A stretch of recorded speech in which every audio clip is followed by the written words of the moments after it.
Bonjour chers amis, bonjour. Je vous remercie d'être là présent pour notre quotidienne. Je vous ai dit que dans le combat que nous menons contre le dénigrement dont nous sommes victimes sur les réseaux sociaux, nous avons pris l'engagement de répondre à toutes les attaques, qu'elles soient politiques, qu'elles soient personnelles, qu'elles soient philosophiques, qu'elles soient idéologiques. Nous allons répondre à toutes les attaques. Nous avons dit que pour le moment, nous ne sommes pas encore autorisés à ouvrir nos bureaux, mais ce que nous faisons aussi, ce travail de sensibilisation que nous faisons, est très important pour la compréhension de notre démarche. Pour ceux qui viennent nombreux me dire de ne pas répondre, ce que vous devez savoir en politique, lorsque les gens n'ont plus d'arguments, lorsque des gens ne sont à court d'arguments, ils vont se permettre de vous décrédibiliser.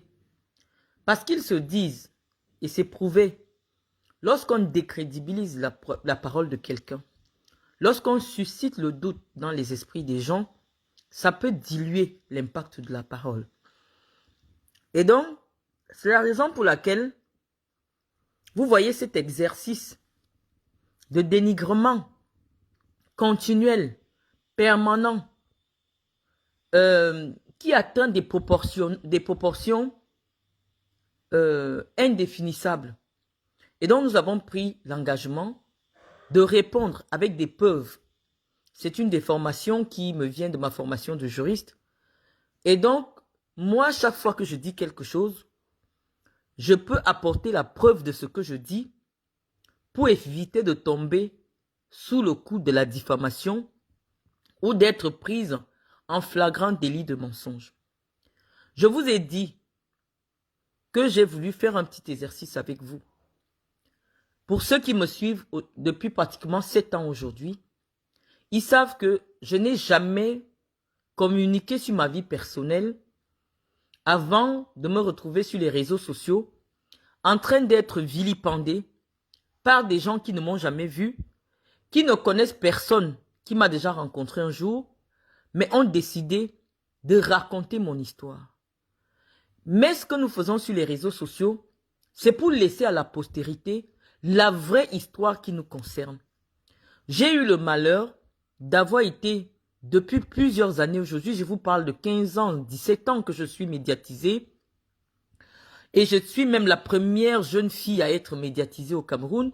Il n'y avait pas encore les réseaux sociaux, il n'y avait pas encore Facebook et Snap et ses filtres, mais moi j'étais déjà présente sur les médias, et les Camerounais ont pris beaucoup de temps pour me connaître, mais ils ont été surpris avec l'arrivée des réseaux sociaux que des gens se mettent à réécrire mon histoire, au point de contester et mon parcours professionnel, et même mon parcours académique n'était pas épargné.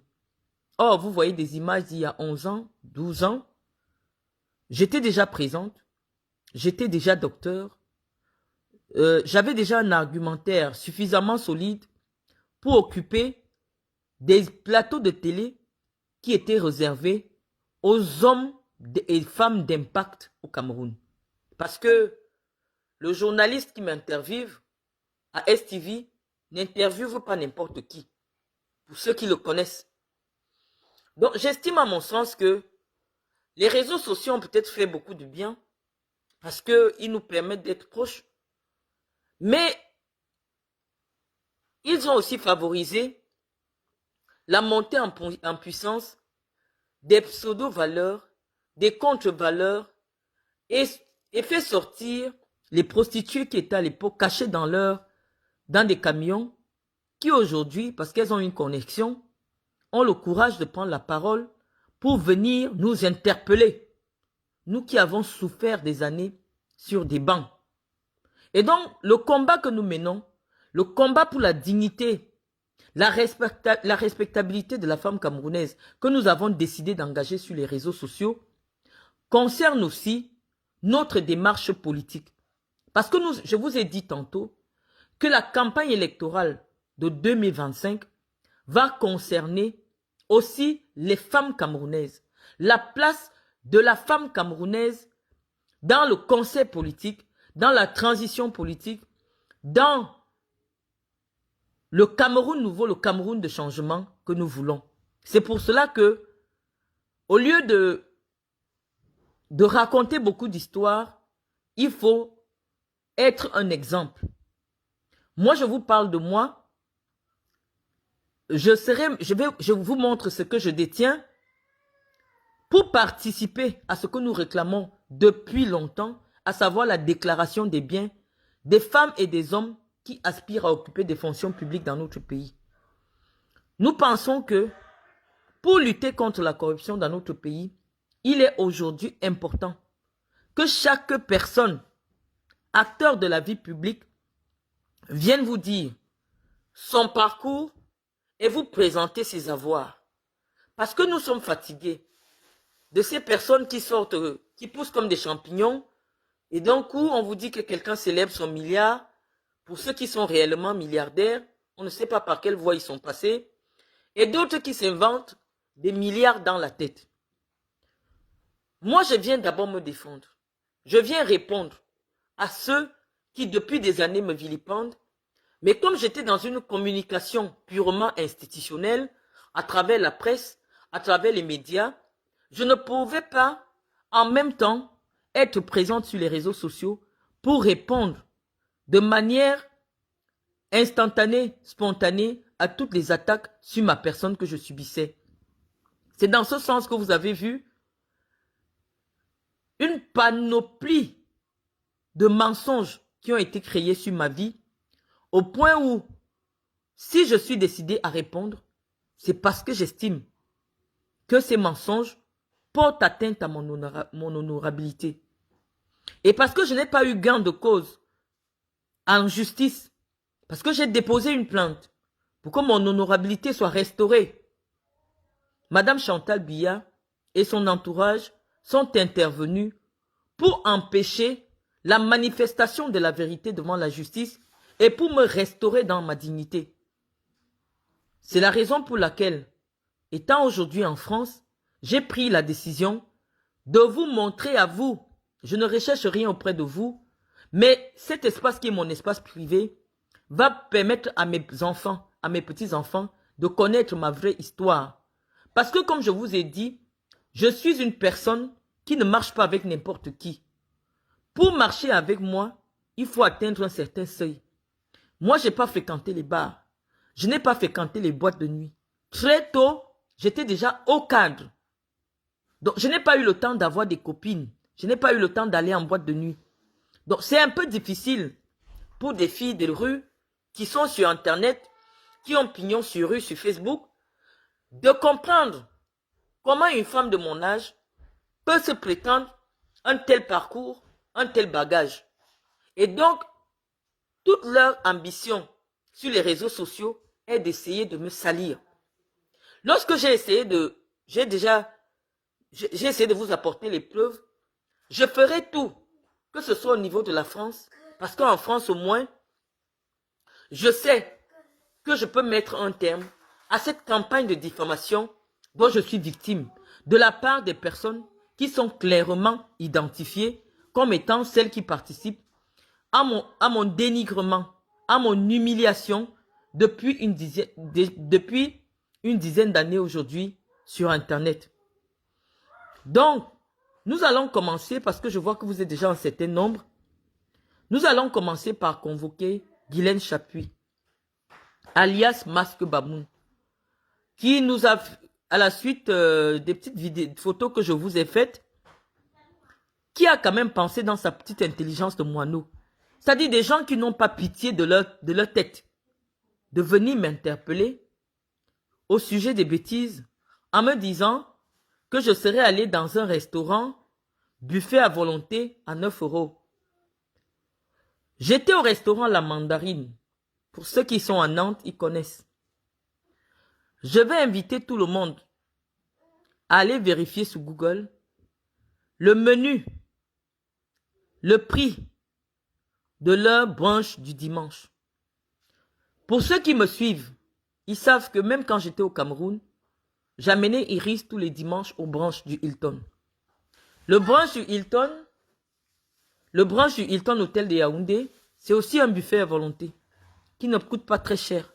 Et donc, comme en semaine, parfois c'est difficile de voir mes enfants, j'ai choisi de souvent les réunir le dimanche pour manger un bout ensemble. Moi, je ne sais pas que tous mes faits et gestes sont aujourd'hui l'objet de décryptage. Je ne comprends pas ce qui se passe. Qu'est-ce que vous me voulez dans la vie? Je ne vous connaissais pas, vous êtes venu m'interpeller. Je ne vais pas revenir dessus. J'avais mon problème de transaction de maison. Guylaine Chaput a commencé à m'insulter. Que je n'ai pas d'argent pour payer un loyer. J'ai posé les documents, je vais même encore reposter de toute la transaction. Il n'a jamais été question de location de maison. J'ai posé la décision de justice. Elles, comme ces femmes-là, elles nourrissent une jalousie maladive vis-à-vis de moi. Elles veulent exister au même niveau que moi. Elles ont commencé à me dénigrer en espérant que cette considération qui m'est accordée est peut-être injuste. Et donc, Guylaine Chaput, je dis, nous sommes sur Internet. Il y a un restaurant, un seul restaurant à Saint-Heblin de Chinois. Il s'appelle La Mandarine. Moi, je suis quelqu'un d'extrêmement cultivé. Et j'aime partager la culture à mes enfants.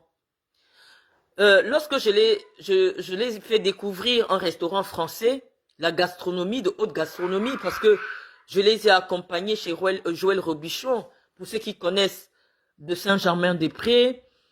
Ils ont mangé à Apicius. C'est des restaurants très chers. Mais en même temps, je voudrais qu'ils connaissent la cuisine du monde. Malheureusement, je ne connais pas de très bons restaurants camerounais à Paris. Mais sur la ville de Nantes, j'ai décidé de leur faire découvrir la cuisine chinoise. C'est de la culture. J'ai appris à Iris à manger avec des baguettes. Moi, j'ai fait l'Asie. Donc, je connais un peu la culture des Asiatiques. Et donc, je voulais la faire découvrir à mes enfants. Quel que soit le prix.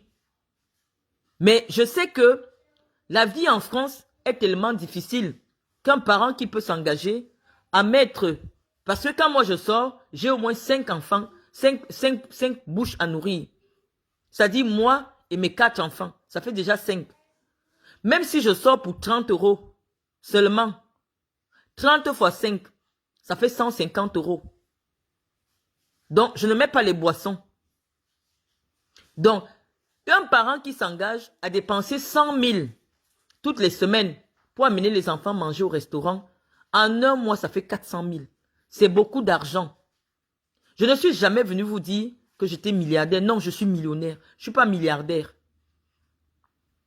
Donc, moi, je viens apporter des preuves de ce que je fais. Et je vous demande, lorsque vous venez m'interpeller, et millionnaire en francs CFA, pas en euros. Parce que quand quelqu'un a 1500 €, c'est 1 million. Donc, lorsque quelqu'un vient m'interpeller, pourquoi se mettre à peu près au même level? Parce que les bêtises disent qu'il n'y a que les singes de même taille qui se partagent les arbres. Moi, je veux savoir, parmi vos gars que vous cherchez à Yaoundé là, qui est-ce que j'ai pris? Parce que je connais un peu ma probité. En matière d'homme, je ne suis pas porté sur la chose sexuelle. Depuis que vous parlez là, vous n'avez jamais trouvé un amant pour moi. Le seul que vous avez désigné, c'est mon propre père. Et je vous remets entre les mains de Dieu pour toute la profanation qui est faite aujourd'hui sur sa personne. Je vois des blogueurs qui partent l'exhumer, qui font en sorte qu'il parle, et plein de manipulations grâce aux intelligences artificielles. Je vous remercie parce que je sais ce que j'ai fait pour vos familles quand j'étais au Cameroun. Je sais ce que j'ai fait pour les mamans Bayam Salam quand j'étais au Cameroun. Je sais ce que j'ai fait pour les orphelins quand j'étais au Cameroun. Et donc si mon seul remerciement, pendant que je suis en France, pendant que je me repose, c'est ce bashing, cette humiliation collective, je vous remercie. Mais je voudrais vous faire comprendre que j'ai décidé de vivre hors du Cameroun. Ce que je dis avec mes compatriotes français ne vous concerne pas, surtout ceux qui ne sont pas abonnés à mon espace personnel. Je ne sais pas pourquoi je cristallise vos frustrations. J'ai souffert sur les bancs, rien n'a été donné. Il y a des diplômés, il y a des gens qui sont diplômés. Mais ceux qui ont la connaissance vous diront que, en dehors du diplôme, Marlène Mvoutou a de la connaissance. Ça veut dire que j'ai pris du temps de m'asseoir, de comprendre toutes les disciplines qui m'ont été enseignées. Et c'est la raison pour laquelle je peux aujourd'hui m'exprimer avec beaucoup d'aisance sur des sujets qui concernent mon domaine de connaissance. J'ai étudié. Je n'ai pas l'excuse. Parce que vous allez dire, oh, elle a tout eu, Mendoza avait tout, donc elle peut se permettre. Non, l'intelligence n'est pas génétiquement transmissible, non. On peut peut-être vivre dans un environnement qui vous favorise l'accès à l'école. Parce que même cet environnement-là, si ce n'était que l'environnement, c'est que Brenda Bia a 2 doctorats. Mais si Brenda Bia n'a pas traversé le bac, c'est bien la preuve que le tout n'est pas d'avoir de l'argent ou d'avoir un parent qui occupe des grands postes de responsabilité. Le tout aussi, c'est de se sacrifier. Moi, j'avais l'ambition. Lorsque j'ai souffert, j'ai souvent laissé mes enfants pour aller dans des pays faire des études. C'est parce que j'aspirais à faire développer mon pays, à contribuer au développement de mon pays. Mais si mon pays ne veut pas de moi, je ne vais pas forcer. Je préfère aller faire briller mon étoile ailleurs. Ce n'est pas une faute d'être docteur. Ce n'est pas une faute d'être intelligente. Parce que je vois tout le monde qui vient m'interpeller en me disant, oh, les soi-disant docteurs, les soi-disant, on n'a pas fermé la porte du doctorat. Il y a tellement de doctorats dans plusieurs domaines. Du plus simple au plus compliqué. Si c'est simplement le fait de porter un titre qui vous intéresse, faites un effort. À tout âge, vous pouvez recommencer. Faire le CP, faire le BPC. Mais je vous dis, c'est le fruit d'un long parcours qui est difficile. Donc, Guylaine Chapuis, je te dirais que lorsqu'on veut apprendre la culture aux enfants, lorsqu'on éduque des enfants, il y a des petites activités qui vont peut-être te coûter 1000 francs. Mais la leçon que tu vas enseigner à ton enfant, en lui montrant la culture de la restriction des Chinois, leur expliquer pourquoi les Chinois sont riches, pourquoi les Chinois vivent longtemps, parce que les Chinois mangent cru. Les Chinois mangent beaucoup cru. Donc j'ai besoin de transmettre cette culture à mes enfants en leur faisant fréquenter. Ce n'est pas pour faire les photos de Facebook. J'avais simplement prévu de faire un direct parce que j'avais constaté qu'il y avait de nouvelles personnes abonnées à ma page qui avaient besoin de connaître mon visage pour vérifier si c'est effectivement moi. Ou alors c'était un ordinateur qui parlait devant le canapé gris. Il fallait bien que je leur apporte la preuve que c'est bien moi qui utilise ce compte Facebook. Et non pour te narguer. Tu m'as interpellé sur mon habillement. Non, tu ne t'habilles pas bien. Tu portes des choses de marché. Tu n'as pas les moyens de t'habiller à la même dimension que moi. Parce que le pull vert que je porte, c'est du Éric Bompard. Il coûte 600 €. Va regarder, va sur le site d'Éric Bompard. Il coûte 600 €. 400 000 francs. 675 €. Il coûte 400 000 francs, un pull vert. Donc, si tu me dis que quelqu'un qui a faim peut porter le pull au vert de 400 000 francs, bon, va acheter pour toi, tu viens aussi monter, on va comparer. Donc, moi, je ne suis pas en compétition avec vous parce que je sais que je suis au-dessus de vous. Et la personne qui veut vient aussi poser comme je pose. Moi, je suis chef d'entreprise en France. J'ai posé toutes les preuves. Que ce soit les preuves administratives, que ce soit les preuves financières, elles sont sur ma page. J'ai été attaqué pendant des mois sur la régularité de mon séjour en Europe. Je vous ai dit, lorsque je rencontre le blanc, j'avais déjà mes papiers. Vous voyez le préfet de Loire-Atlantique, sur la lettre que j'ai postée, qui dit que mon titre de séjour français en 2020 était périmé depuis 5 ans. Ça signifie que quand j'étais en France, je vous l'ai toujours dit, j'utilisais mon titre, je venais souvent avec mon titre de séjour du Luxembourg. Je vous l'ai toujours dit. Et dès qu'il a périmé, j'ai sollicité le renouvellement de mon titre de séjour français. La lettre est là, elle vous explique. Mais il y a des gens qui sont restés, notamment cette folle de Matezoa, à expliquer que je me serais fait fabriquer un faux titre de séjour. Qu'est-ce que vous gagnez, mes sœurs? Qu'est-ce que je vous ai fait? Chacune de vous dans son intérieur, c'est que je ne vous connaissais pas. Et chacune assume le retour de ce qu'elle fait. Zoa est venue me provoquer sur les réseaux sociaux. Je ne l'ai jamais attaquée. Mais j'ai répondu de manière forte. Elle ne va jamais m'oublier de toute sa vie. Parce que j'ai fait bloquer les papiers de son fils à l'ambassade de France. Parce que j'ai ce pouvoir-là. Que les Français m'ont donné. D'écrire sur tout Camerounais. C'est pour ça que j'ai le renseignement. D'écrire sur tout Camerounais qui fait le faux en France. C'est mon pouvoir que j'ai. Dès que quelqu'un vient me donner l'information qu'une personne truque les allocations familiales, je saisis la CAF. Dès qu'on vient me donner l'information qu'il y a une personne qui est en train de faire les faux papiers, les fausses reconnaissances, j'écris à la préfecture et on bloque les papiers. C'est ce que j'ai fait à Zoa.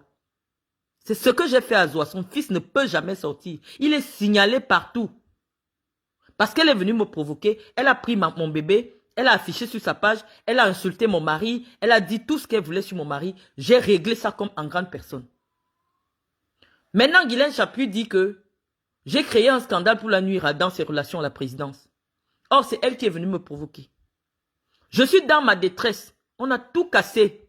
Tout ce que j'ai essayé de construire au Cameroun pendant les 3 ans que j'étais là. Même acheter un fauteuil de 500 €, c'est de l'argent. J'ai fini d'aménager une maison. Des bandits sont entrés chez moi. Ils ont tout cassé. Je suis dans la détresse. J'ai perdu de l'argent. J'ai perdu des biens. J'ai perdu des bijoux. Au lieu que je n'ai jamais rien fait à cette dame.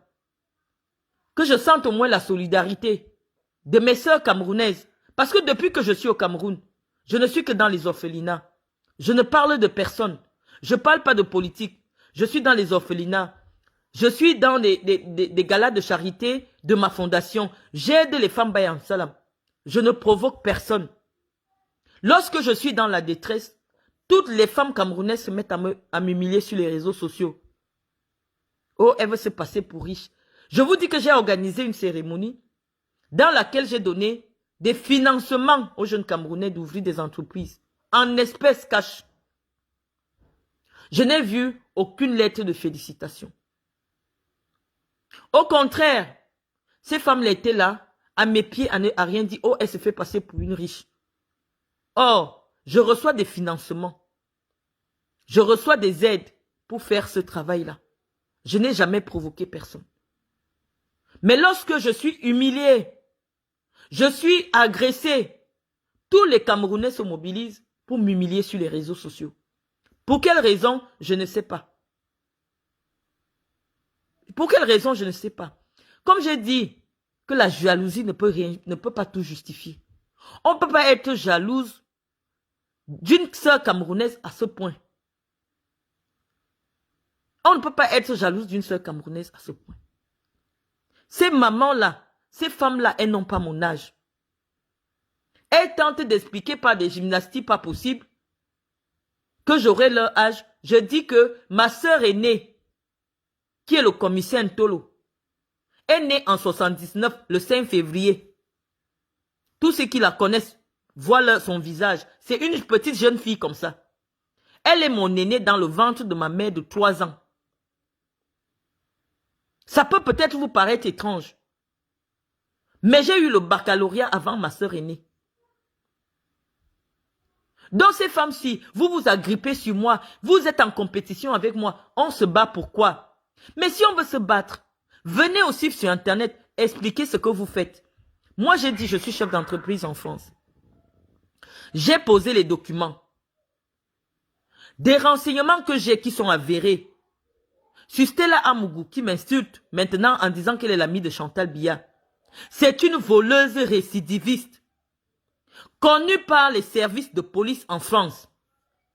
Comment est-ce que c'est possible que les services de renseignement camerounais permettent à une telle femme d'avoir une image avec la première dame du Cameroun, même si la première dame ne la connaît pas? Avec cette image, elle fait des escroqueries. Elle fait des arnaques. Dans le minimum, vous voyez à quel niveau sont nos services de renseignement. Le minimum, lorsque vous savez que c'est vrai que c'est un travail fastidieux, mais au cabinet civil, en dehors de vous occuper de la gestion de l'image de la première dame et du président, qu'est-ce que vous avez là-bas à faire comme travail? Ça vous coûte quoi? De passer toute l'année, de savoir que le 5 janvier prochain, la première dame du Cameroun va recevoir les dames. Quelles sont les dames au parcours et à l'image claire qu'on doit afficher aux côtés de la première dame du Cameroun? Ça ne vous prend rien. Le tout n'est pas de dépenser l'argent du contribuable pour faire des grandes fêtes. Non. Le tout est, cette cérémonie de vœux est une opération de communication politique. Une communication non verbale de la première dame du Cameroun pour montrer à la jeunesse féminine camerounaise que vous voyez, travailler comme on doit biwoler, aller à l'école comme on doit biwoler, vous aurez aussi cette reconnaissance publique de la République. Parce que lorsqu'on voit une dame qui vient serrer la main à la première dame du Cameroun, toutes les jeunes filles qui voient cette image ont besoin de savoir qu'est-ce qu'elle a fait pour qu'on la choisisse parmi 20 millions de femmes pour aller s'afficher auprès de la femme du président de la République. Et donc lorsque nous, qui n'avons pas les moyens des services de renseignement, prenons le temps de venir présenter les parcours, les profils de ces femmes dont l'image de la première dame aujourd'hui est associée, ça salit l'image du Cameroun. Regardez Stella Amougou. Une voleuse, c'est-à-dire qu'elle fait le genre de vol de nutrition, c'est-à-dire les vols de famine. Mais elle est sur Internet depuis une semaine, je ne parlais pas. J'ai tout le renseignement sur elle. Je peux même vous poser toutes les minutes de son audience. J'ai tout le renseignement. Parce que quand quelqu'un s'attaque à moi, je prends le temps, je ne dis jamais quelque chose qui soit faux sur quelqu'un. Parce que moi, je fonctionne avec mon vrai nom. Lorsque je viens dire quelque chose sur quelqu'un, j'ai le support des éléments authentiques pour dire avec fermeté et conviction que voilà ce que cette personne est. Et c'est ce qui me donne la crédibilité intellectuelle qui attire ces 1300 personnes en 5 minutes qui sont connectées sur ma page et qui sont aujourd'hui l'objet de toute la jalousie, de toute la convoitise que j'ai de la part des blogueurs camerounais. Non, les gens cherchent la crédibilité. Nous avons dit que le problème politique aujourd'hui au Cameroun est que la première dame du Cameroun a participé à la vulgarisation des fausses valeurs. Les Camerounais vous diront qu'à l'époque d'Aïdjo, il n'y avait pas toutes ces femmes à la peau grillée là. Il n'y avait pas le décapage. Il n'y avait pas la prostitution à outrance comme on voit à Yaoundé maintenant. Il y a eu un message subliminal derrière l'arrivée de Chantal Biya au palais. Pourquoi? Parce que les gens se sont dit, voilà une fille qui arrive là. Elle est jeune, elle a 23 ans. Son mari a 63 ans. Oui, aujourd'hui, les filles n'ont plus peur de déshabiller les papas des gens. Hein, de les filmer, de les mettre sur les réseaux sociaux. Les petites filles ont pris une allure pas possible. Regardez les signes Tianfiangang. C'est-à-dire qu'elles n'ont plus peur de déshabiller les papas. Parce que ça vient du haut. Et après, on leur dit, regardez une petite fille, elle n'a pas eu besoin de faire des études. C'est elle qui commande toutes les femmes du Cameroun aujourd'hui. Et donc, les filles se disent que non. Si moi je suis belle, j'ai une belle paire de fesses, je fais un peu de décapage parce que tous les hommes, malheureusement, veulent leur métis à côté de... Parce que, quoi qu'on dise, tout le monde s'inspire de son supérieur, même Paul Biya.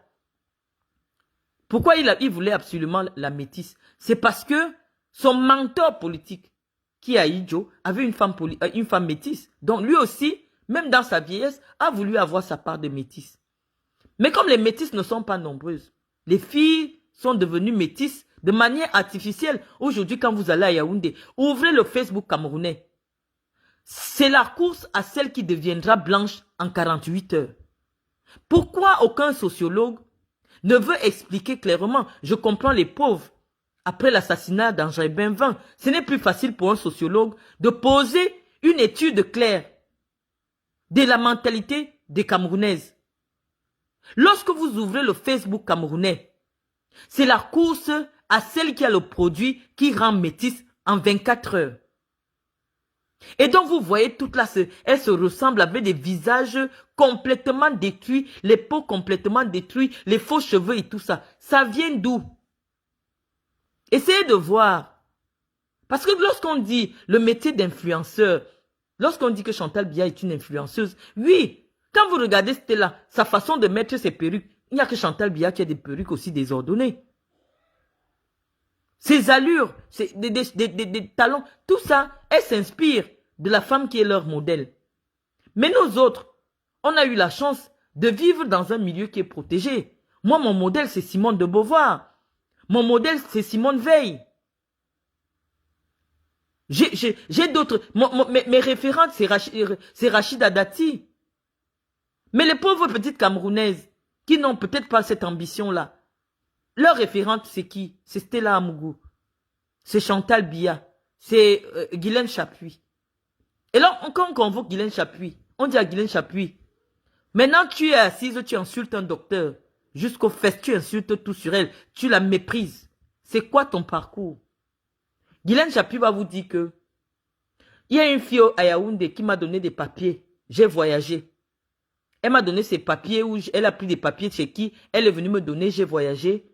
Après, j'ai été femme de ménage chez une Camerounaise qu'on appelle Coco Lago. Je nettoyais son bar. Après, j'ai trouvé mon blanc. Et le blanc, là, maintenant, c'est un papa qui est âgé. Donc, maintenant, il me dégoûte. Guylaine Chapuis a le courage de dire que son mari la dégoûte en direct sur Facebook. Et personne ne va lui dire. Est-ce que tu te rends compte qu'il y a des petites filles qui t'écoutent? Qui t'a demandé d'aller chercher un homme qui est 30 ans plus âgé que toi? Maintenant, tu es sur Facebook à dire qu'il te dégoûte. Est-ce que c'est ça l'image du mariage que nous voulons vendre à nos enfants? Le mariage, est-ce qu'on va en mariage uniquement parce que l'homme a des moyens? Est-ce qu'on va en mariage pour aller profiter de ce que l'homme a déjà travaillé, ou alors est-ce qu'on va en mariage pour aider cet homme-là à devenir quelqu'un? Non, ces questions ne se posent plus. Parce que ces femmes-là sont sur Internet pour interpeller des dames de mon rang qui ont passé des années sur les bancs et qui ont construit leur vie, chaque pierre sur chaque pierre. Elles disent, oh, tu as épousé le plus pauvre des Blancs, oh, tu as fait ceci, oh, machin. Tous les jours, les jeunes filles aujourd'hui, elles savent que non, je dois chercher un homme seulement pour l'argent. Elles font la promotion à ciel ouvert de la prostitution. Parce qu'une petite fille de 20 ans qui va se coucher sous un papa de 60 ans, ce n'est pas l'amour, c'est de la prostitution. Elle est là parce qu'elle a faim, elle est là parce qu'elle n'a pas de choix, elle est là parce qu'elle veut l'argent. Lorsqu'une femme comme ça, comme Guylaine Chapuis, tient des langages en public pour dire que son mari de 82 ans la dégoûte, et on vous dit que c'est l'ami de Chantal Biya, ça veut dire que, par déduction, Chantal Biya aussi lui dit souvent que son mari la dégoûte.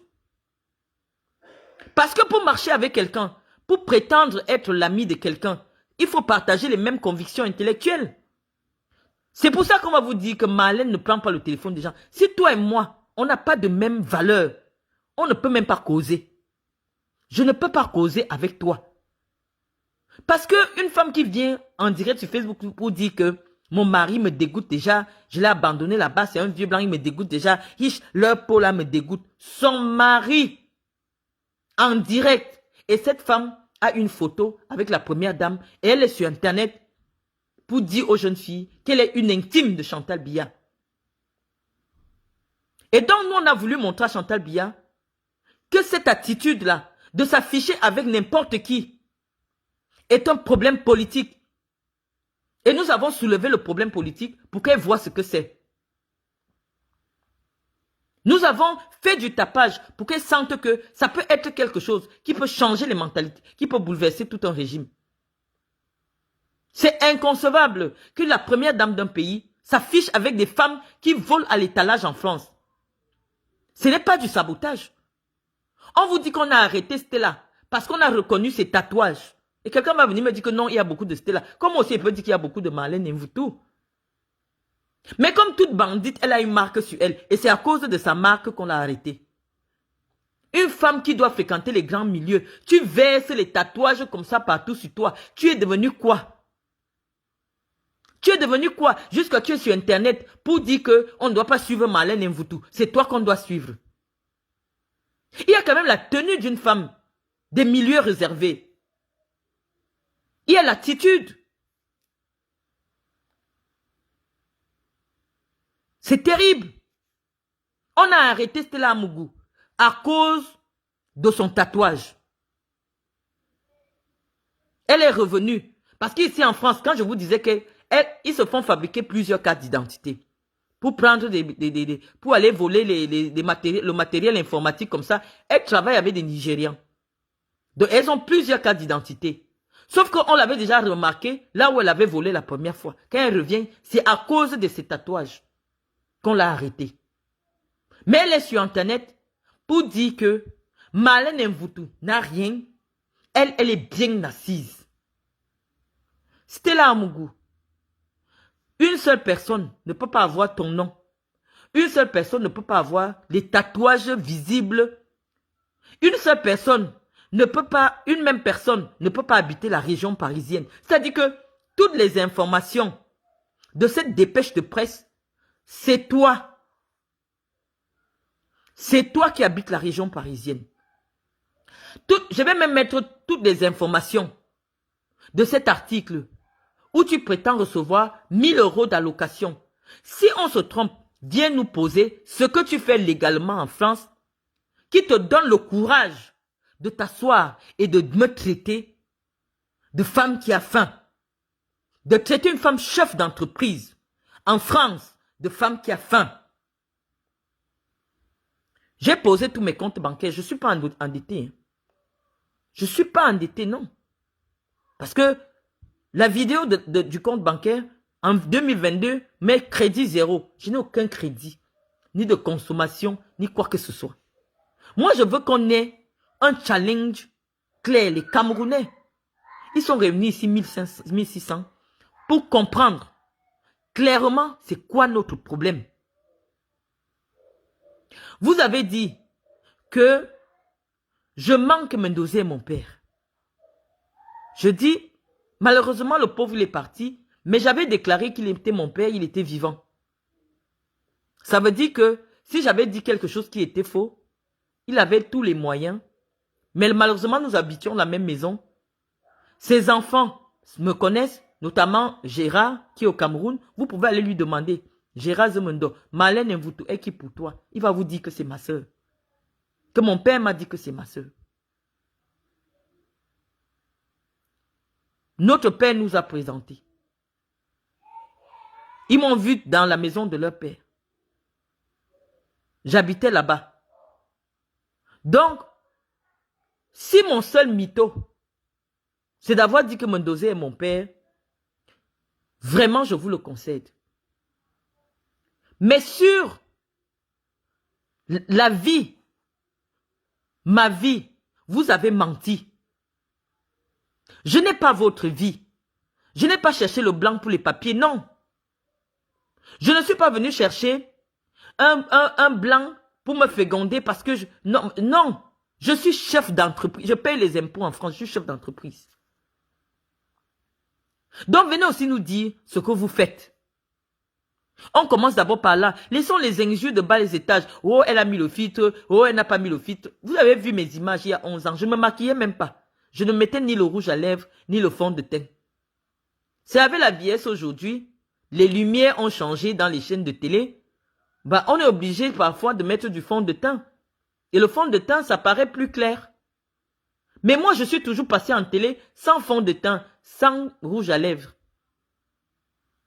Je ne me maquillais pas. Donc, sur cette vidéo que je vous ai posée, c'est mon visage sans maquillage.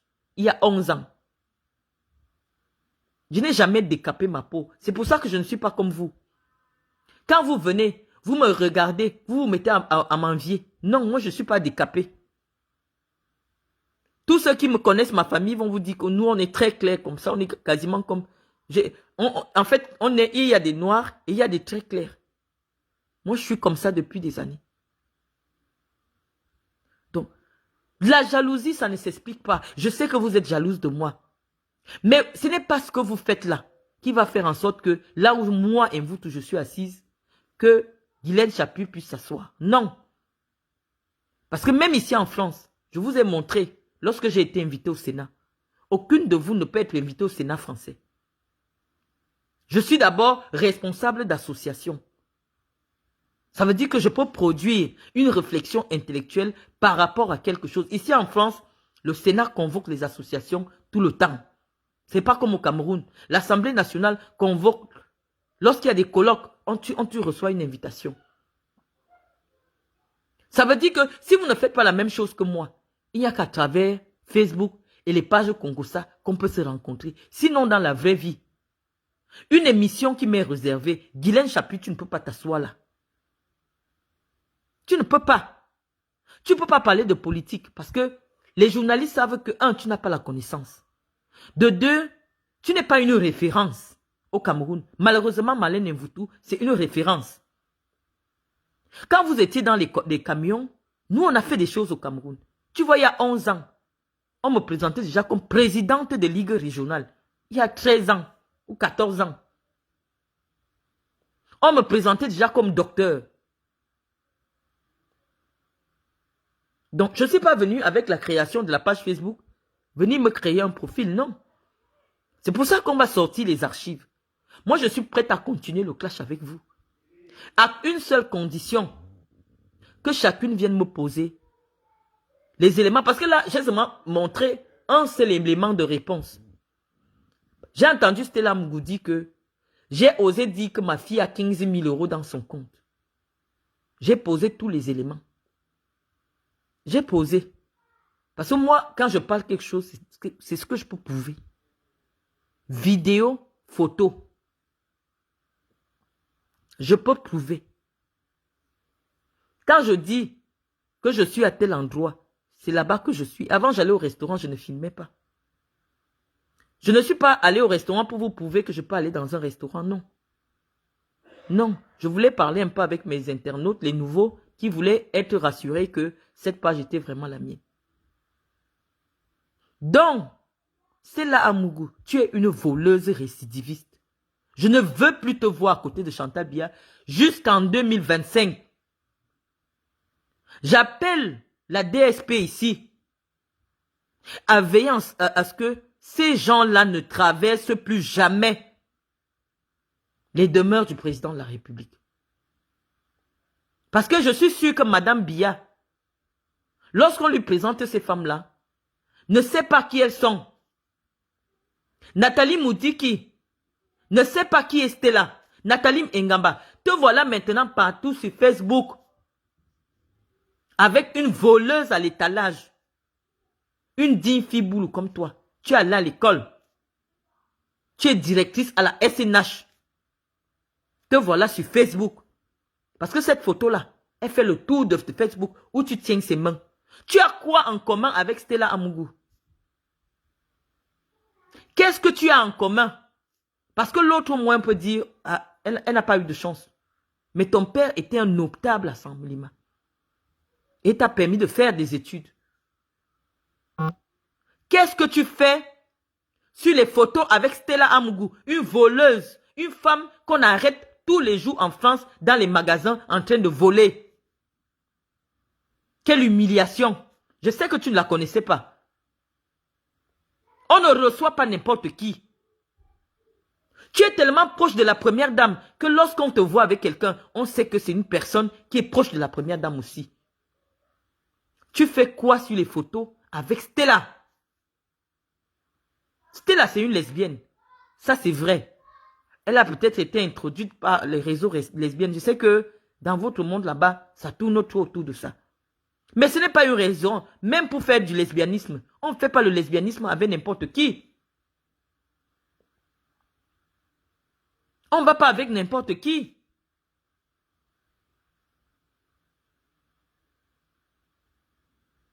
Donc moi, je pense à mon avis que vous avez amené la République dans la rue. Le Cameroun a l'un des services de renseignement les plus puissants. Lorsqu'une personne doit être en contact avec la première dame du Cameroun, on doit vérifier qui est cette personne. On doit savoir qui est cette personne qui est sur la photo avec Madame Chantal Biya. Parce que les gens marchent avec les photos de Chantal pour escroquer les gens. Comme Medoulou est venu escroquer ma mère. Avec son WhatsApp. Dès qu'elle te donne son WhatsApp, tu la vois avec Chantal Biya, tu la vois. Tout ce qu'elle va te dire, elle commence à t'escroquer. Elle a escroqué 4 millions à ma mère. Et je ne sais pas à combien de personnes elle fait ça chaque année. Soit disant que c'est elle qui a mis en Angoula, à l'ENAM. Nous, on vient vous dire la vérité. Elle peut être déchirante. Elle peut être irrespectueuse. Mais c'est la vérité. C'est la vérité. Quand la société élève certaines femmes, c'est pour qu'elles ne retombent plus dans les petits trucs d'en bas. Même moi, je dis que même moi, depuis que je suis sur les réseaux sociaux, je n'ai plus jamais dit que je viens à la présidence. Oh, je venais à la présidence. Je venais en fait à la présidence. Chaque fois, soit je venais avec le professeur, soit Sandra me donnait le billet. Mais j'ai décidé, je ne viens plus à la présidence. Parce que la qualité des personnels, des personnes qu'on retrouve aujourd'hui lors des événements à la présidence, c'est la rue. C'est vrai que c'est le palais du peuple. Mais ça doit être réservé. Aux gens, même le balayeur de la rue, on doit choisir le meilleur balayeur de la rue. Pour aller représenter les balayeurs de la rue. Même si c'est les mototaximans, on prendra le meilleur des mototaximans. Parce qu'il s'agit de montrer aux jeunes que ces personnes que vous voyez à côté du président et de la première dame sont des gens qui doivent vous inspirer. Parce que c'est un honneur d'être reçu par la première dame. C'est un honneur d'être reçu par le président de la République.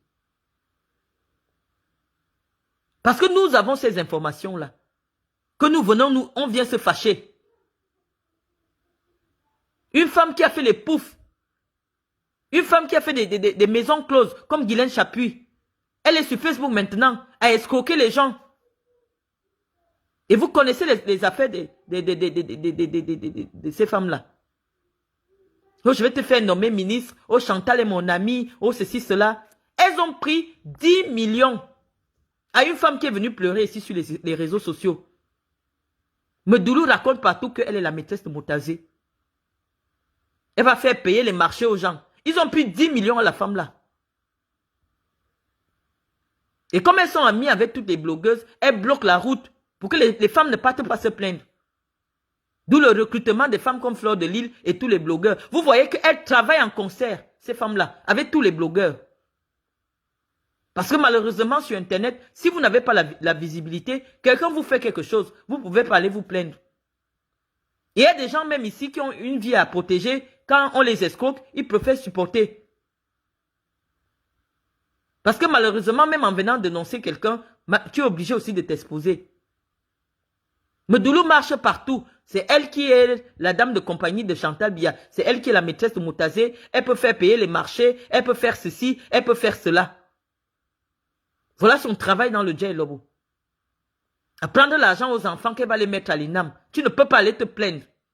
Elle te fait arrêter. Elle dit que c'est la première dame qui a demandé qu'on arrête elle. C'est la première dame qui a demandé. Attendez, qui va encore vous soutenir dans des choses comme ça?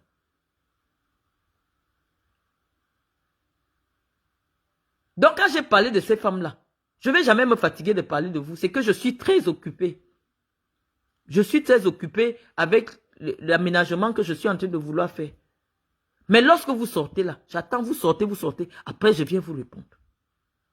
Tant que vous ne voulez pas laisser les insultes sur Internet, je vous jure que votre fille va rester sur Internet. Parce que moi, les gens que je fréquente, mon milieu professionnel, eux, ils ne sont pas sur ma page Facebook. Cette page Facebook-là, donc ils ne sont même pas au courant. C'est vous qui prenez des balles. Parce qu'on va surveiller maintenant. Si on vous voit encore, nous allons surveiller. Parce que vous avez sali le régime de Paul Biya. Medoulou, si tu as besoin d'argent, demande à Chantal.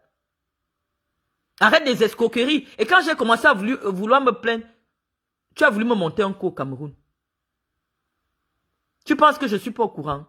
Quelqu'un qui a toute sa famille dans le renseignement. Toute ma famille est dans le renseignement au Cameroun.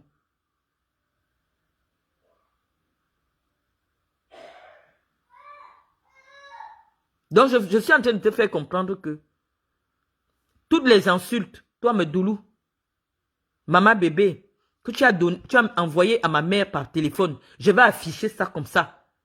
Je vais afficher toutes les captures d'écran. On continue. Je t'ai déjà dit d'arrêter la femme Bamoun là. Tu ne veux pas. Parce qu'elle t'a déjà léché. Tu as déjà perdu la tête. Et elle a amené ton nom chez les marabouts. C'est toi qui peux arrêter tout ce qui se passe sur les réseaux sociaux. Parce que si le nom de Chantal Biya est sali aujourd'hui, c'est à cause de toi. Parce que je vous ai dit, je suis kamikaze.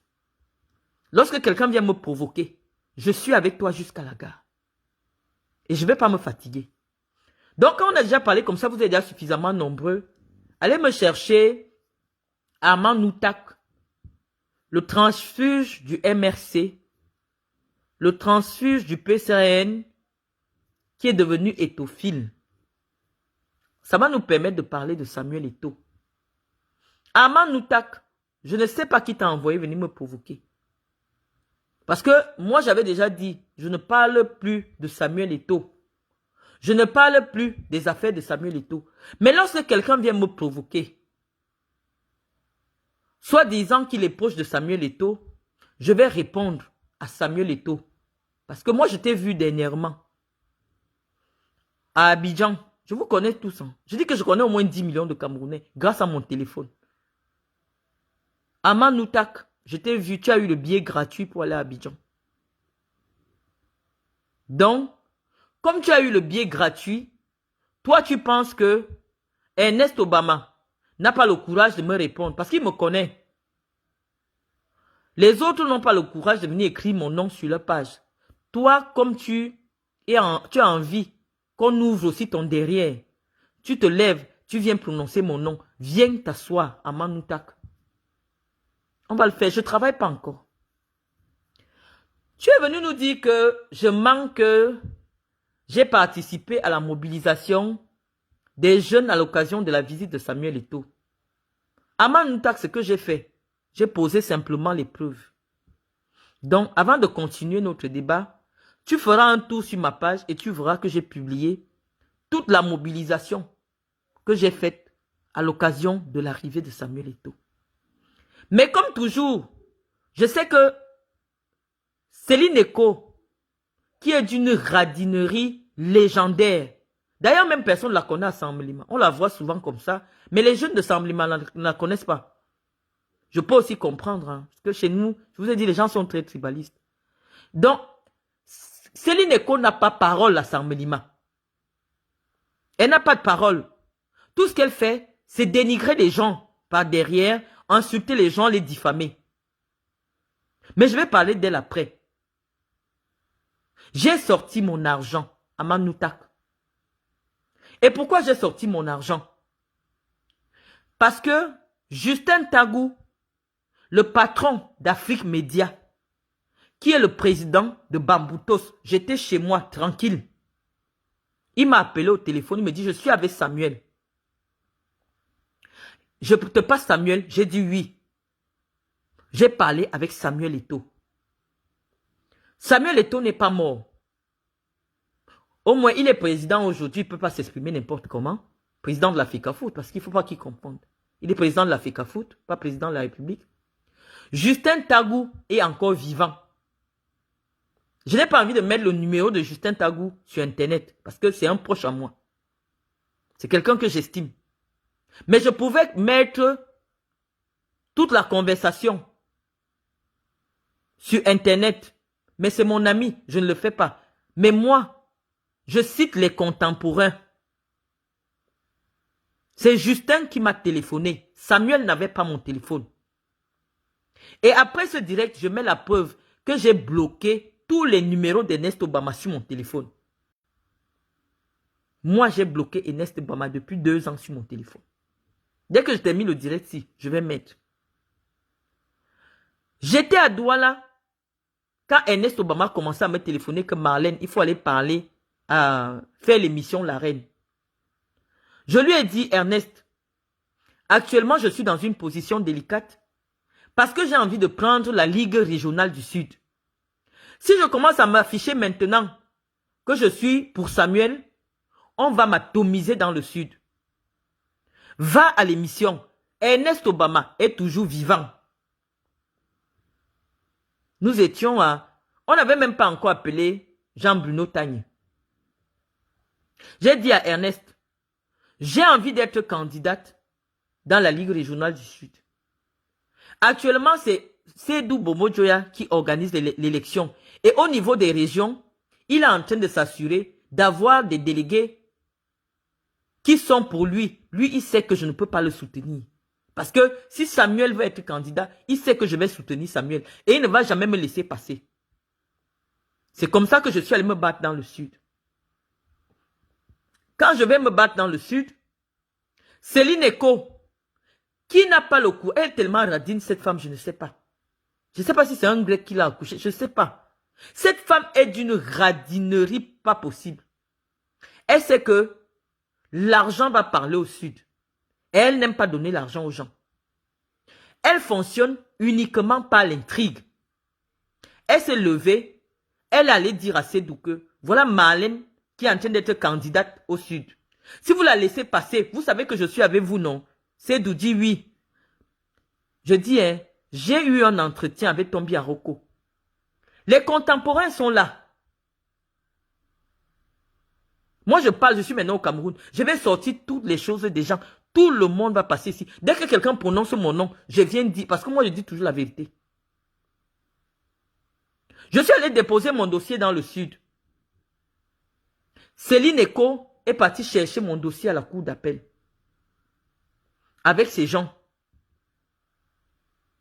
Le juge Gilbert Schlick est encore là. Pour demander que on ne laisse pas passer ma candidature au Sud. Parce qu'elle a dit à Seydou que moi je suis la personne de Samuel. Que si on tente de me laisser passer au Sud, Samuel va prendre le Sud. Je suis chez moi.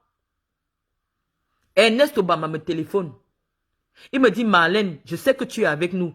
On va te soutenir dans le Sud. Je dis, il n'y a pas de problème.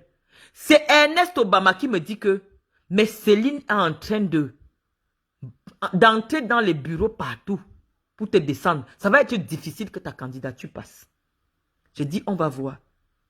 Quand on est passé aussi au conseil de quoi là où les juges Schlick ont statué, ma candidature a été retoquée. Je n'ai pas pu être candidate. Et comme je n'ai pas pu être candidate, normalement, elle s'est positionnée. Ils m'ont créé une histoire chez Camerounais. J'ai laissé l'argent là-bas aux délégués pour pouvoir me faire les parrainages. Il y avait celui qui est actuellement président de la Ligue départementale de l'Anvila, qui était en charge de me remettre les parrainages. Ils sont allés me faire des faux parrainages. Mes amis, je ne sais pas s'ils sont faux parce que en droit, pour dire que quelque chose est vrai, il faut avoir ce qui est vrai. Mais ces parrainages n'ont pas été validés. C'est les boulots, hein. Parce que le même gars travaillait aussi pour Céline Eko. C'est-à-dire que j'ai organisé un tournoi là-bas. J'ai partagé les équipements, comme vous avez vu. J'ai mobilisé les équipes. J'avais tout le monde derrière moi. Mais Céline Eko avait une seule arme contre moi. La sorcellerie et la médisance. Et le trafic d'influence. Parce qu'elle ne donne rien à personne. Quand elle vient vous voir, elle dit que, tu sais, j'ai eu le président hier. Le président dit vraiment que dans le sud, là, Marlène Mvutu ne doit pas passer parce que, comme j'ai eu le président de la République hier, c'est ce qu'elle a dans la bouche. Et chez nous, là-bas, bah, tout le monde se met à plat ventre. C'est Céline. Tout le monde sait que non, elle vivait avec le président. Donc, C'est comme ça que Céline Eko gagne l'élection. Sans bouger, sans rien faire. Et dès qu'elle gagne l'élection, elle se retrouve à Yaoundé. Quand elle se retrouve à Yaoundé, Samuel Eto'o n'a pas de choix. Puisque Céline raconte à tout le monde que Vondayolo, c'est son grand frère. Et je vais vous dire comment je sais. Je suis avec un ami à moi qui est ambassadeur au Gabon. Il me fait comprendre que j'étais avec une femme de la FECAFOOT. Là, je lui demande c'est qui. Il me dit Céline Eko, la petite sœur du DCC. Parce que cet ami est un ami intime du DCC. Donc quand je parle comme ça, le DCC, c'est puisque lui et moi, on était au domicile du DCC. Donc le DCC sait que je ne mens pas. Je ne veux pas seulement donner le nom de l'ambassadeur, mais si ça m'énerve, je veux aussi donner le nom. Donc j'étais avec cet ambassadeur au domicile du DCC. Et c'est lui qui me dit que je connais une sœur du DCC là. La petite sœur du DCC. Je lui dis, qui est la petite sœur du DCC? Il me dit, Céline Eko. Je dis, ah bon? Oui. Je dis, je vais un peu l'appeler. Je vais lui dire que... Je dis, je connais Céline Eko. C'est une sœur à moi aussi. Elle est de chez moi. Il me dit, bon, je vais l'appeler. Il appelle Céline. Il met Céline Eko sur haut-parleur. Nous étions au Hilton. Il dit, bonjour, la petite sœur de mon ami. Elle dit, bonjour. Je suis avec une femme là, une personne là que tu dois connaître. Elle était à la FECAFOOT. Elle fait des choses dans le football comme ça. Céline répond. Qui ça? Je dis, elle était à la CRTV. Ça ne te vient pas en tête? Il dit, non, ça ne me vient pas en tête. On dit Marlène. Elle dit, quelle Marlène? Il dit, Marlène Mvutu. Il dit, ah, celle-là. Oh, est-ce qu'elle fait même le foot? Elle n'a jamais fait dans le foot, hein? Elle n'a jamais fait dans le foot. Même à la CRTV. Elle a seulement fait un petit stage de 6 mois. Devant moi, Céline. Je ne t'ai jamais dit ça. Et tu sais que c'est la vérité. Tu parlais au téléphone. Que moi, j'ai fait un stage de 6 mois. Au maquillage.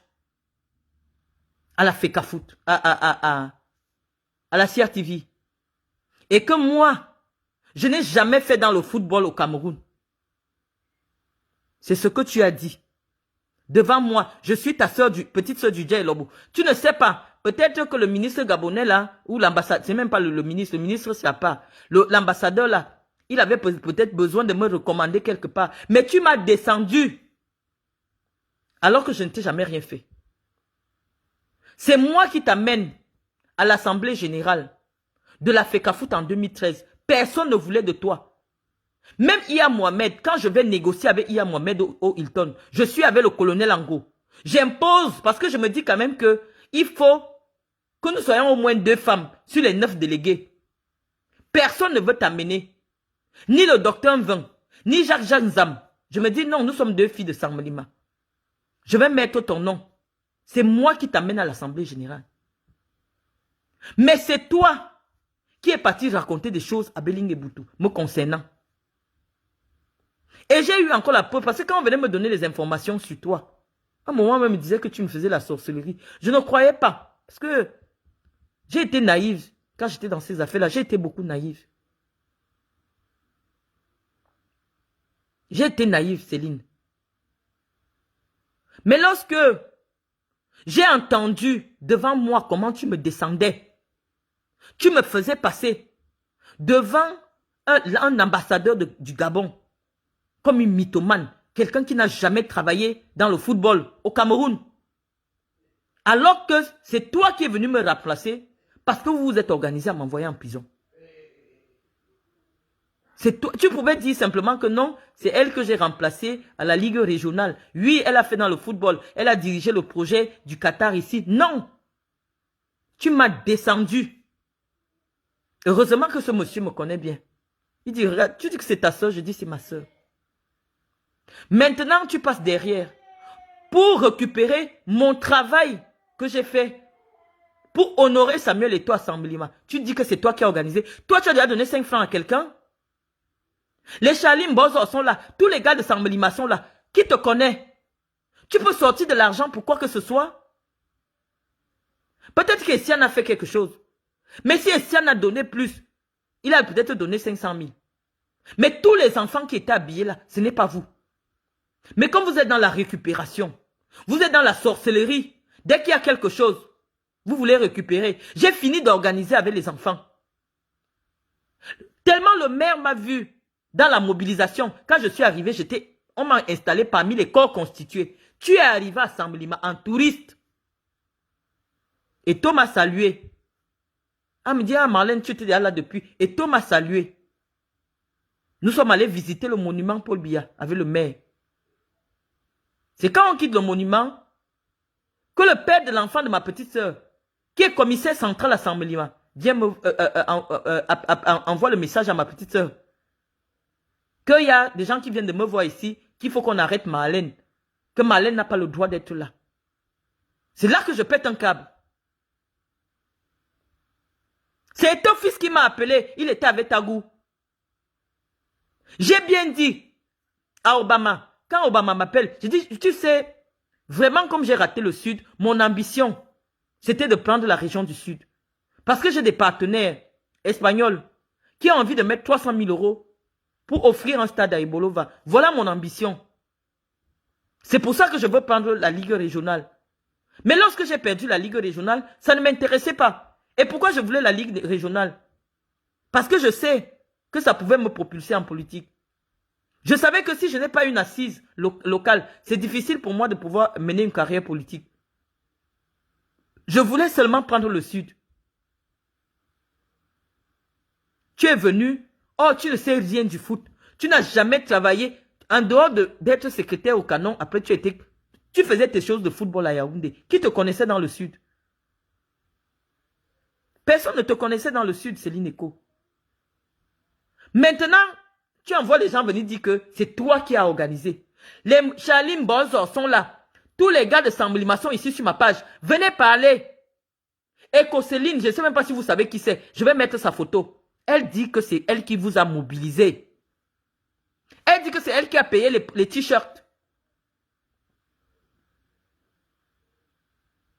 Eko Céline, je sais comment tu fonctionnes.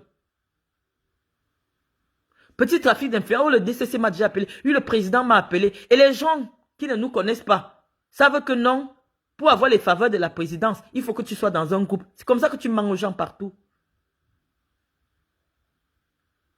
Le dernier niveau où tu allais me casser, je ne parle pas encore de ça maintenant. Je vais parler de ça. Je vais aussi parler de ça. Parce que toi, dès que quelqu'un me rencontre, tu dis comment je suis déjà sorti avec tous les joueurs de foot. Tu dis comment, je ne sais pas avec quel joueur de foot tu m'as vu. Comme vous les vieilles là, vous ne voulez pas vous respecter. Dès que tu rencontres quelqu'un, tu racontes comment Marlène Mvutu, c'est qui? Non, c'est les filles qui courent derrière les joueurs de foot là, non. C'est comme ça que tu parles de moi. Or, tu as été très proche de ma petite soeur qui me suit. Tu as été très proche de l'oncle de ma mère. Je ne cite pas encore son nom maintenant. Parce que toi, tu as été la maîtresse de tout le monde. Ça, moi, je confirme. Parce que tu étais même dans ma famille. Oh, tu es parenté à ma mère. Mais tu étais dans ma famille comme maîtresse officielle, assise sur le mariage de quelqu'un. Je ne donne pas encore le nom maintenant. Tu étais la maîtresse officielle de la personne qui nous a donné la vie. Pas Mendoza. Hein. Non. Et cette personne a bagarré avec le général Asso à cause de toi. Parce que tu étais aussi la maîtresse du général Asso. Mais tu marches partout pour dire comment nous on est des prostituées. Alors que tu ne m'as jamais vu avec quelqu'un là-bas. Tu détruis ma réputation, tu détruis mon nom. Je sors mon argent. Qui te connaît à Samblima, Céline? Tu viens souvent, peut-être de temps en temps, dès qu'il y a l'occasion de rencontrer les ministres qu'on te voit aussi. Tu viens, tu tournes, tu pars. Tu as déjà donné quoi à qui? Ton seul CV, c'est que tu es métisse. Même le BPC, tu n'as pas Céline Eko, mais tu es vice-président de la FECAFOOT. Comment Eto ne va pas échouer? Tu as fait du chantage à Samuel. Tu as dit à Samuel que si tu ne me donnes pas le poste de premier vice-présidente, je pars chez Sédou. Tu voulais être première vice-présidente. Or, Eto fils ne sait rien de l'administration. Derrière lui, forcément, il fallait quelqu'un qui s'y connaît dans l'administration du football. Tu as administré le football où? Comment le Cameroun ne va pas échouer? Tu as déjà accordé une interview où pour parler de football, les gens ont entendu et ils ont dit que voilà une femme qui connaît le football. Tu sais rien du football. Mais tu veux tous les postes du football. Nous, on ne doit pas exister. Tant que toi, tu es assise dans le football, tu ne veux pas voir un voutou. Parce que je vais te faire de l'ombre. Parce que les gens vont se rendre compte de la différence intellectuelle, de la différence d'expérience entre toi et moi. Donc tu t'arranges, même mystiquement, pour que je disparaisse. Tu n'as pas amené mon nom où?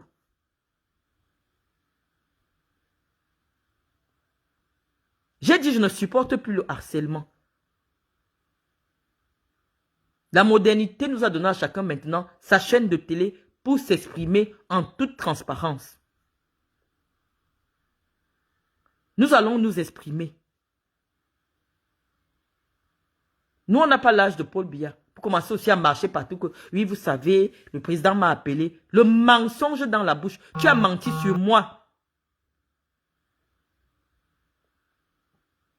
Devant l'ambassadeur gabonais. Devant moi. Et maintenant, tu veux mentir à Samuel. Tu veux mentir à Samuel que c'est toi qui as mobilisé les enfants à Samblima. Et si elle était en disgrâce à Samblima, et si elle ne pouvait pas mobiliser les enfants qui étaient là. Vous venez faire semblant, aujourd'hui c'est vous qui mangez l'argent. Nous on dépense l'argent, mais c'est vous qui récupérez les lauriers. Vous nous barrez la route. Comment je peux arriver chez moi où j'ai été vice-président départemental avec Jimmy. Jimmy qui est président régional aujourd'hui a travaillé dans mon entreprise. C'était mon employé. Jean Lacatus, le président d'APGES de Fou, c'était mon employé. Ils étaient employés de ma société intermédiatiste. Ça veut dire qu'aujourd'hui, mon entreprise a employé 2 présidents régionaux. Les Fiala, ils ont travaillé pour mon projet. Je ne sais pas quel acteur du football n'a pas travaillé avec moi. Tu as quelle expérience? Tu as travaillé pour le canon. Le canon est où? Tu bats la voix. Ta petite soeur, je suis même comme ton enfant, puisque tu étais la femme de mon grand-père. Comment tu peux être proche de Stéphanie, qui est ma petite soeur qui me suit derrière? Mais moi, tu me combats. Tu me combats. Alors que visiblement, tu étais comme la 2e femme de mon grand-père. Tu étais la 2e femme de mon grand-père, puisqu'il a carrément déménagé pour venir vivre avec toi. Comment tu me combats? Tu envoies les gens venir dire que c'est toi. Aman Noutak n'a pas sorti le nom comme ça, que c'est Céline Eko. Tu as déjà donné quoi à qui? Même un ballon. Je suis venu à Ebolova, j'ai organisé. Tu es entré, les petits qui travaillaient avec moi. Tout ton travail, c'est la sorcellerie. Tu récupères seulement ce que d'autres personnes ont fait. Parce que tu veux te faire voir. Mais heureusement que Chantal est là. Chantal Biya. Dès qu'on entend seulement qu'elle doit arriver quelque part, toi tu peux te cacher.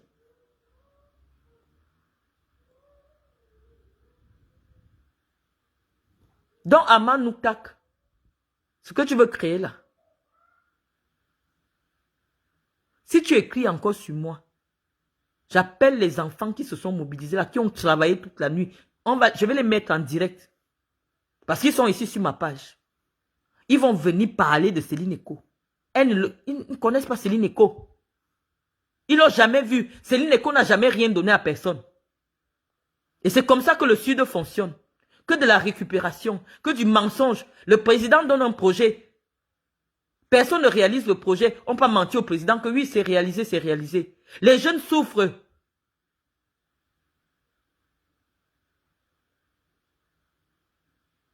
Je n'ai pas compris. C'est ton fils qui m'a téléphoné. C'est pour ça que je suis venu. Quand il est arrivé, mon Fébé, moi j'étais assise dans mon coin. Au fond, c'est lui qui m'appelle Maman Marlène. Je me lève pour aller le saluer. Il me tient la main jusqu'à l'entrée. Jusqu'à où je viens trouver JBT. Quand il veut bagarrer, c'est moi qui ceinture Samuel. Quand il veut bagarrer avec le SG. Après, moi, je vais au bar pour manger puisque j'habitais l'hôtel Montphoebe. Je vais au bar pour manger. Tu envoies des gens venir m'agresser là-bas. Tu envoies Qualité et Kadji venir m'agresser. Tu ignorais que... parce que tu ne savais pas que j'habitais l'hôtel. J'ai d'abord laissé ça. Et j'ai dit à Samuel... Quand Samuel me revoit au Montphoebe, il me dit que tu as disparu. On ne te voit pas. Je lui dis que j'ai été agressé. Et je crois que j'ai tout fait pour te faire savoir. Puisque j'avais dit ça à Obama. J'ai d'abord digéré ce premier affront. J'ai dit, ah, ça peut être les échauffements. Et qu'est-ce que tu peux dire aux amis de Samuel pour qu'ils viennent m'agresser? Que c'est à moi que Sédou a donné l'argent de corrompre les délégués. Simplement parce que moi, j'étais assise au bar. Jimmy qui a travaillé pour moi. Les gars du Sud qui ont été avec moi se lèvent pour venir me saluer. Tu étais assise avec eux. Dès que tu t'es levé, tu es allé voir les amis de Samuel de venir m'agresser. Que c'est à moi que Sédou Bobo Joya a remis l'argent pour corrompre les délégués. J'étais déjà entré dans le bureau de Sédou un jour. Tu m'avais déjà vu avec Sédou un jour. Mais tu as voulu me faire agresser. N'eût été l'intervention du directeur, du responsable de l'hôtel. Puisque personne d'autre en dehors des résidents n'avait accès à l'hôtel. Elle est venue dire que non, la dame là réside ici. Tu as voulu me faire agresser. Avec l'autre fille Bamileke qui était avec vous là. Je ne sais même plus son nom là. Comment on l'appelle? C'est Jean Bruno Tagne qui peut bien me donner le nom. Puisque quand j'en parle avec Jean Bruno, il me dit. Parce que pour toi, tu te disais que Samuel peut me donner un poste. Parce que moi, je connais le marketing du sport. J'aurais pu apporter les sponsors à Samuel. Mais tu voulais me barrer. Aujourd'hui, zéro sponsor. Même négocier les contrats de sponsoring. Vous n'avez personne qui maîtrise les sponsors du sport. La honte sur vous. Le marketing du sport, c'est un monde fermé. Quand on ne vous connaît pas, vous n'aurez aucun sponsor. Tu veux seulement qu'on te voie. Parce que comme moi, on va aussi me voir. Il ne faut pas qu'on me voie. Voilà, tu as la FECAFOOT. Je parle de mes choses ici de politique, que j'ai mobilisé les gens. Tu envoies Noutak venir me dire que je mens. Que c'est toi qui as mobilisé. Tu peux mobiliser qui à Saint-Mélima? Qui te connaît? Tu peux parler à qui là-bas? Tu peux parler à qui à Saint-Mélima? Tu es qui? Tu es qui? Tu fais ton mensonge à Yaoundé, tu es dans les bureaux. Oui, vous savez, je vivais avec le patron. Parce que tu l'appelles que le patron. Alors, je vivais avec le patron. Vraiment, le patron a dit que, le patron a dit que. Voilà ton travail.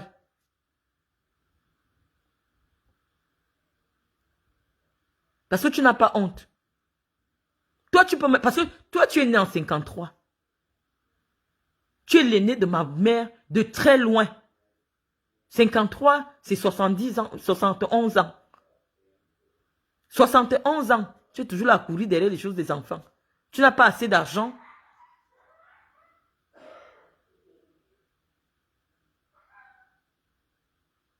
Mais mentir sur mon nom, je viendrai toujours restaurer la vérité. Viens nous dire, comment toi tu as mobilisé les jeunes à Saint-Mélima? Qui a reçu ton argent pour aller payer les transports des enfants pour faire les t-shirts? Qui a reçu ton argent, Écosséline? Tu es arrivé là-bas en touriste. Tu étais même surprise de la mobilisation. Tu ne t'attendais pas à ça. Mais dès que tu m'as vu, tu es parti parler au commissaire central pour dire que non, il y a eu des consignes que Marlène Mvoutou doit être écartée. Les gens ont dit que, mais à Saint-Mélima, vous voulez qu'on arrête Marlène? Ça ne va pas dans vos têtes. On m'appelle même pour manger. Elle met les gens à la porte, là où on était en train de manger, au Martins, chez Bilebidjam. Que si on me voit, on doit m'arrêter. Le commissaire vient, il me dit que c'est vous Marlène Mvoutou. Je dis oui.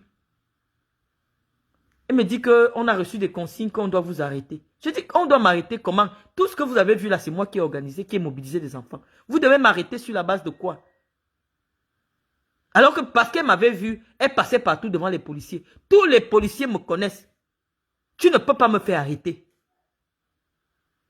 C'est les policiers qui sont venus me dire le commissaire central est le père de l'enfant de ma petite soeur. C'est lui qui est venu me dire.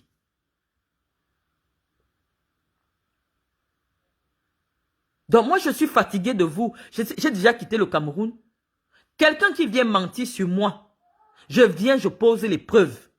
Et je parle de lui en vrai. Je parle de lui. Céline Eko, tu ne peux rien apporter. Si tu étais une femme, tu allais te battre pour que le stade qu'on a allé verser à Olembe là-bas, qui ne va servir à rien à personne, ce stade-là, on pouvait honorer Paul Biya et mettre un site à Ebolova. Ce stade d'Olembe-là, il ne sert à rien à personne. Et il ne va jamais servir. Parce que c'est une infrastructure qui n'a pas de sens pour une ville qui a déjà un stade de 60 000 places. Sachant qu'aujourd'hui, les stades même, pour les remplir, c'est un problème. Vous pouviez faire honneur à Paul Biya. Parfois même, il n'a pas besoin de vous dire. Comment un homme comme ça, il a été président pendant 41 ans. Il n'y a pas un stade qui a le gazon synthétique ou même le gazon naturel dans toute sa région. Vous n'avez pas aimé ce monsieur. Quand quelqu'un nomme un ministre, il a des représentants. Tu es maintenant là avec le grand titre de premier vice-président de la FECAFOOT. Tu étais déjà au comité exécutif. Joseph Onaka, on a enterré l'autre jour. Il s'est occupé du dossier de la CAN. Pourquoi vous ne vous êtes pas battu pour que Ebolova, sachant qu'il n'y a aucune infrastructure sportive dans la région du Sud. Joseph Onaka était là. Toi-même, tu étais là. Pourquoi tu ne t'es pas battu? Comme toi, tu es une grande mobilisatrice. Pour que le stade vienne à Ebolova. Le stade de Lembe, là, ça sert à quoi? Tout l'argent qu'on est parti enterrer, l'éléphant blanc qu'on a enterré au Lembe, qui va aller jouer là-bas? Même les Lions ont dit que le stade de la porte la poisse. Même un match international, on n'arrive pas à le jouer là-bas. Mais on aurait construit cette infrastructure à Ebolova. Des tournois de 3 frontières entre le Gabon, la Guinée, le Congo pouvaient être organisés là-bas pour les jeunes. On dit aussi que Paul Biya a laissé quelque chose aux gens du Sud. Toute une région, il n'y a aucun stade. Si vous voyez le stade d'Ebolova et Wovioy, le stade d'Ebolova, c'est la moquerie. Tu arrives en Kovos, la capitale régionale du président de la République. C'est la moquerie. J'ai organisé le tournoi. Je vais mettre les photos. J'ai organisé le tournoi là-bas, la honte. J'ai eu honte d'amener les Blancs qui étaient venus avec moi. Je les ai laissés à Yaoundé. La honte. On a honte de venir chez nous. De dire aux gens, écoutez, c'est notre frère qui est président. On a mis un hôtel de 4 étoiles à Ebolova. Mais il y avait la CAN, c'était aussi l'occasion de mettre un stade. De mettre un stade. Cet édifice allait rester. Maintenant, c'est versé là-bas à Olembe. On organise déjà des mariages à l'intérieur du stade. Alors que la région du président, qui a une équipe, une seule équipe de première division, mais n'a pas de stade. Cet homme vous a tout donné. Paul Biya vous a tout donné. C'est vous-même qui ne vous aimez pas. C'est pour ça qu'on dit que le Tutsi, il part se reposer. On ne peut pas avoir le président du comité de normalisation, un homme du Sud. Toi-même, tu étais à la FECAFOOT là-bas. Sédou Momo Joya même, sa mère est du Sud. Et le Sud sort de toute cette affaire-là, de tous les milliards là, sans avoir un petit stade d'entraînement avec des gazons, comme on voit dans tous les petits quartiers ici en France. Est-ce que vous pensez que le talent du football se transmet génétiquement? Non, c'est l'entraînement. Pourquoi nous aussi on est des Samuel Eto'o? Il faut des stades. Samuel est venu mentir là-bas qu'il peut construire un stade. Il va prendre l'argent où? Il peut parler à un sponsor? Samuel Eto'o peut parler à quel sponsor? Il dit qu'il vient faire les simagris là. Je vais vous offrir un stade d'assemblement. Son mandat finit l'année prochaine. Où est le stade? Où est le stade? Vous combattez les vôtres. Je suis venu avec un projet au Cameroun. Des millions avec les Arabes. Je ne vous ai pas vu me soutenir. Les tonnes d'équipements que je partageais partout, je ne vous ai pas vu me soutenir. Toujours dans le mensonge. Vous êtes toujours en train de raconter. Mon oboula, jamais fait que t'es jamais nous. Tu as quelle relation dans le monde du football? Tu as quelle relation dans le monde du sport? Moi, ce sont mes études qui m'ont fait connaître le président du Barça, Sandro Roussel, et qui m'a amené au Qatar. Tu connais qui dans le monde du sport? Dès que tu tournes là auprès des ministres qui sont membres du canon là, dès que tu sors de là, qui te connaît en Occident? Tu peux parler avec quel directeur commercial d'une firme, d'une grande firme? Moi, j'ai fait l'école avec les gens qui sont des directeurs de marketing. C'est pour ça que je les connais. Seulement en train de tuer les jeunes. On est réduit maintenant à être sur Facebook à faire les directs. Mais en faisant faire les directs, nous, on a des entreprises en France. On a des entreprises en France. Vous n'allez pas continuer à m'humilier. L'humiliation que vous m'avez faite là, ça a débloqué quelque chose dans mon cerveau. Maintenant, j'ai décidé, je vais prendre les Camerounais à témoin. Toute chose qui m'arrive, je viens, je dis, où vient le problème? Armand Noutak me connaît où? Vous venez dire que Malin Mvoutou, tu dis que c'est toi qui as mobilisé les jeunes, mais c'est Céline Eko. Céline Eko connaît même le numéro d'un jeune. Tout ce qu'elle a fait, c'était de prendre un traître des Bolovala pour venir surveiller, pour venir aussi saluer Samuel. Tout ce qu'elle a fait, c'était de choisir les gens qui venaient saluer Samuel. Elle a mis peut-être 2 de ses gars, son petit frère à elle, même mère, et un autre gars qui venait des Bolova. Voilà ce qu'elle a fait. 2 personnes. Mais tous les enfants là, ceux qui étaient habillés, ceux qui avaient des pancartes, les transports, les pains, et Céline, même 5 francs, tu n'as pas donné. Tu n'es même pas venu la veille. Même les Obama sont arrivés la veille. Toi, tu n'étais pas là. Tu n'as rien fait. Le maire Bokono a fait quelque chose. Le maire Bokono s'est mobilisé. Parce que même Essiane, si Essiane a tout dépensé, c'est peut-être 200 000 ou 300 000. Et même, je ne sais pas où il a mis cet argent. Mais c'est Bokono qui était là. Et Bokono m'a dit, tu te mets parmi les corps constitués. Dès que tu m'as vu dans les corps constitués, tu allais m'organiser la sorcellerie. Pourquoi me souille alors que je t'ai jamais rien fait? Je n'ai jamais parlé de toi. Je connais la guerre en sourdine que toi et moi on se mène. Pour rien. Moi, quand j'ai eu le pouvoir d'être présidente régionale, j'ai insisté pour t'amener dans ma liste. C'est moi qui t'amène à Yaoundé. Malgré les 30 ans d'écart qui nous séparent, c'est moi qui t'ai amené à l'Assemblée générale. Et j'ai insisté pour mettre le colonel Ango, mon adjoint. Ango ne savait même pas qu'il peut être dans l'administration du football. Il faisait son petit club à Djou, tranquillement. Je lui ai dit, je vais mettre ton nom. Le colonel Ango, s'il n'est pas mort, il est toujours vivant. Tu es arrivé maintenant avec tes fausses aides, je ne sais pas quoi. Tu sais quoi du football? Tu peux écrire. Tu n'as pas le BPC Eco. Le poste de premier vice-président à la FECAFOOT, derrière quelqu'un qui n'a pas fait les études, c'est toi qui devais être la personne qui a le cerveau. Parce qu'Eto, il a peut-être un rayonnement de sa personne, mais il ne connaît pas l'administration. Donc on ne peut pas mettre 0 plus 0. 0 plus 0, ça fait 0. 0 plus 0, c'est égal à 0. Maintenant, voilà, tous les Camerounais sont témoins que ça ne marche pas. Et tout était peut-être la vitrine, mais derrière lui, il fallait des gens qui connaissent le football.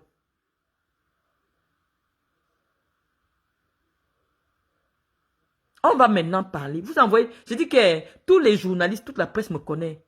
Dès que vous sortez seulement, bam, je suis dans mon combat politique. Je dis que je suis dans ma... Dès que quelqu'un sort avec mon nom, je viens seulement, je m'assois. Je dis tout. Je dis tout aux Camerounais. Ils vont être au courant de tout.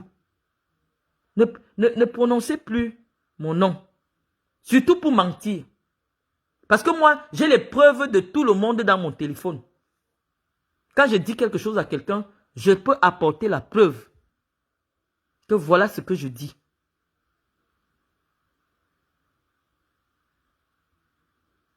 Je ne diffame pas les gens.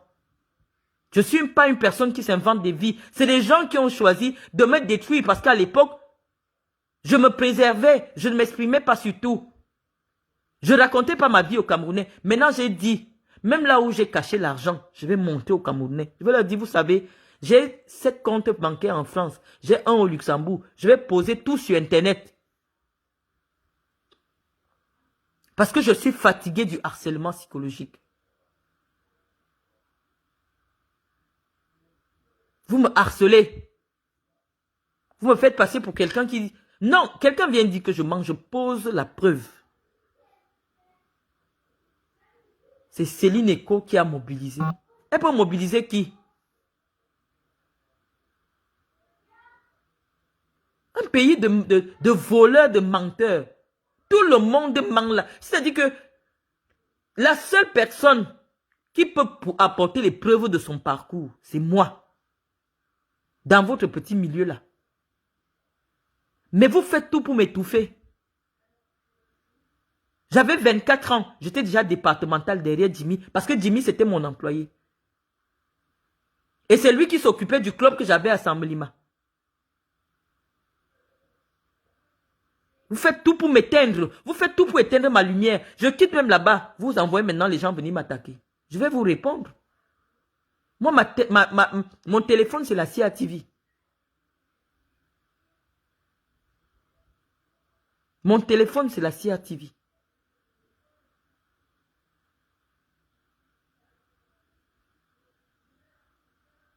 Donc, chers amis, on a oublié quelqu'un. Si on a oublié quelqu'un, vous écrivez son nom, s'il vous plaît. Si nous avons oublié quelqu'un là, mettez son nom.